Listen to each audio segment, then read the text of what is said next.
Welcome to the online of online class of Prague Public School, and it is a session of English literature of chapter 7. Students, I have explained half chapter of Belling the Cat, and I have explained its summary. So students, have a quick recap.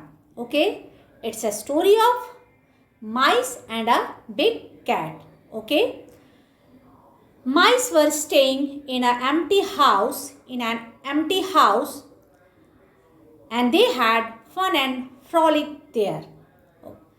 Stood and after some day, the owner of the house kept a big pet cat. So all the mice were disturbed that how would they get rid of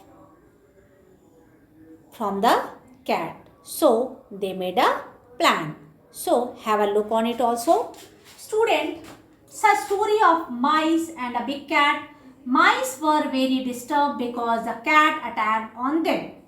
Mice were thinking how would they get rid from the cat, so they were making plans. Students, आपको सबको पता है ये story किसकी है? माइस यानी चूहे और बिग कैट यानी एक बड़ी बिल्ली की. ओके, क्या होता है कि जो पहले तो एट फर्स्ट क्या होता है, वो लोग एक एम्प्टी हाउस यानी एक खाली घर में रहते थे जहाँ पर कि कोई नहीं रहता था. उस जो ओनर ऑफ द हाउस, वहाँ के जो मालिक थे उस घर के, वो कभी कभी आते थे.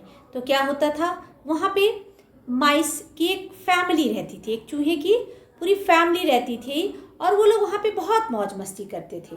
फिर क्या होता है, आफ्टर सम डेज जब ओनर ऑफ द हाउस यानी मकान मालिक जब देखते हैं कि क्या हो रहा है, इतने चूहे हो गए, तो वो क्या करते हैं, एक एक वो पेट बिल्ली वहाँ पे रखते हैं. जब वहाँ बिल्ली रखते हैं तो चूहे बहुत डिस्टर्ब हो जाते हैं कि कैसे क्या करें. चूहा क्यों? क्योंकि जो बिल्ली होती है वो चूहे की दुश्मन होती है ना, सो एनिमी होती है. वो उनको बहुत डिस्टर्ब करती थी, कभी उन पे झपट्टा मारती, और इसलिए उन लोगों का क्या होता था, निकलने में भी उनको बिलों से क्या होती थी, प्रॉब्लम होती थी. सो स्टूडेंट्स, मैं आपको page number 56 and 57 I have explained. So last paragraph of the 57 I pick up from here. Okay, so one day all the mice had a meeting to talk about what could be done to get rid of their enemy the cat. एक दिन क्या हुआ, सारे चूहों ने एक meeting की कि हम लोग किस तरह बिल्ली से छुटकारा पा सकते हैं. Some said this and some said that. Okay, page number 58. Now I start from here. So some said this and some said that. At last a young mouse got up and said that he had a very good idea. He said, I am sure you will all agree that our danger lies in the sly manner in which the enemy comes near us. Now we could get some signal of her arrival. We could easily escape from her. I suggest that a small bell be attached to a ribbon and that ribbon be tied around the cat's neck. In this way, we would always know when the cat is around and can easily hide when she is in the neighborhood. Everyone cheered at the idea. Suddenly, an old mouse got up and said, That's all very well said, but who will build the cat? The mice looked at one another and no one spoke. Then the old mouse spoke again. Always be wise in all you plan to say or do. So what is the moral of this chapter? Always be wise in all you plan to say or do. So come to the point. Some said that. कुछ ने कहा ये, कुछ ने कहा वो. At last a young mouse caught up and said, और आखिर में एक चूहा खड़ा हुआ और उसने बोला, he had a very good idea, कि उसके पास एक बहुत अच्छा आइडिया, मीन्स क्या होता है, विचार, उसके पास एक बहुत अच्छा विचार है।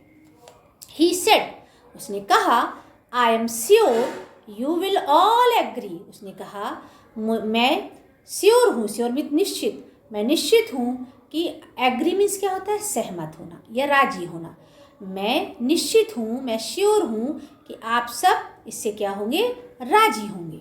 That are danger lies in the sly manner, क्या हमारे पास क्या है, हमारे चारों तरफ खतरा क्या है, मंडरा रहा है। It is a proverb, okay, कि हमारे चारों तरफ खतरा मंडरा रहा है। In which the enemy comes near us, और जिससे कि हमारे पास हमारा शत्रु आता है।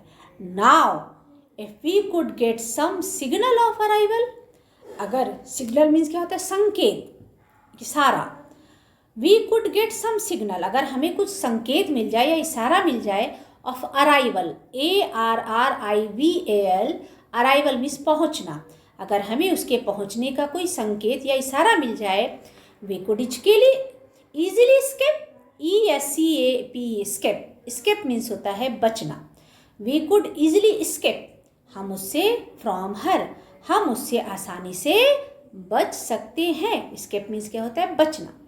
I suggest that a small bell be attached to a ribbon and that ribbon be tied around the cat's neck. क्या कहा, I suggest, suggest means क्या होता है, सलाह देना, मैं सलाह देता हूँ, a small bell, एक छोटी सी घंटी, to be attached, attached means जोड़ देना या लगा देना, to a ribbon, to a ribbon, एक छोटी सी, रिबन मीन्स क्या होता है, रिबन मीन्स होता है फीता, एक फीते से एक छोटी सी घंटी को क्या करते हैं, अटैच में जोड़ देते हैं। And that ribbon be tied around the cat's neck, और वो जो बेल मतलब वो जो रिबन है, जो फीता है, उसको बिल्ली के गले में बांध देंगे। In this way we would always know when the cat's around, in this way, इस तरह, वी वुड ऑलवेज नो, हमें हमेशा पता चलेगा, when the cat is around, जब बिल्ली चारों तरफ कहीं भी होगी तो हमें क्या होगा, पता चलेगा। And can easily hide, she is in the neighbourhood, और हम क्या होंगे, हम इजिली मतलब आसानी से, और हाइड, HID, हाइड मीन्स छिपना, हम आसानी, जब वो पड़ोस में, नेबरहुड मीन्स क्या होता है, पड़ोस, जब वो पड़ोस में होगी हम आसानी से क्या हो जाएंगे, छुप जाएंगे। So everyone, next paragraph, everyone cheered at the idea, सबको इस आइडिया की, सबने इस विचार का सबने बहुत क्या किया, तारीफ किया, बहुत खुश हुए सब कि वाकई में अब तो प्रॉब्लम सॉल्व हो गई। Suddenly an old mouse got up and said, suddenly मत अचानक, एक बूढ़ा चूहा खड़ा हुआ और उसने कहा, that's all very well said, बहुत अच्छा कहा, ये बहुत अच्छा कहा, but who will bell the cat, लेकिन बिल्ली के गले में घंटी बांधेगा कौन। The mice look at one another and no one spoke, the mice look one another मतलब एक दूसरे को, तो जो चूहे थे वो एक दूसरे को ऐसे से देखने लगे और किसी ने कोई जवाब नहीं दिया, कोई भी नहीं बोला। स्पीक मीन्स होता है बोलना, स्पोक उसका सेकंड फॉर्म होता है, स्पोक मीन्स बोला, और किसी ने भी कुछ नहीं बोला। Then the old mouse spoke, तब उस बूढ़े चूहे ने कहा, बोला, अगेन मतलब दोबारा, ऑलवेज बी वाइज, हमेशा बुद्धिमान हो, किसमें, इन यू प्लान टू से और डू, तुम जो भी विचार कर रहे हो या कोई भी योजना अगर बना रहे हो तो आप उसके लिए क्या हो, हमेशा उसको बुद्धि से बनाएं। आप आगे पीछे सोचोगे तो कि कैसे करेंगे, क्या होगा, ऐसे थोड़ी, ये आइडिया तो बहुत अच्छा था लेकिन आइडिया फुलफिल कैसे होगा, बिल्ली के गले में घंटी कौन बांधता, क्या जो चूहा बिल्ली के गले में, कोई भी माउस जो है वो बिल्ली के गले में घंटी बांध सकता था, no never. So student, it is a very interesting and very moralful, okay, इसमें बहुत अच्छा मॉरल है कि आप जो भी प्लान बनाओ, जो भी योजना बनाओ, उसको सोच समझ कर बनाओ, ओके। सो अब आप क्या करोगे स्टूडेंट, सो लिसन केयरफुली। आपने चैप्टर 58 पेज नंबर 58 का के वर्ड मीनिंग्स आपको लिखना है। ये तो आपका क्लास वर्क हो जाएगा बुक में, ठीक है। और एटलीस्ट 15 वर्ड्स की मीनिंग होनी चाहिए। There should be 15 words meaning in your book, okay. Well so और मैं आप लोगों को इसका जो एक्सरसाइजेज हैं, क्वेश्चन आंसर है, आई विल गिव इट। आप इसको शाम को अच्छी तरह से गुड हैंड राइटिंग में, नीट क्लीन हैंड राइटिंग में बुक में इसको कर लोगे, ठीक है। And you will send it to me as a homework, और नेक्स्ट डे आप मुझे सेंड कर दोगे, ठीक है। PDF सेंड नहीं करेंगे, आप पेजेस सेंड करेंगे, okay. Have a good day.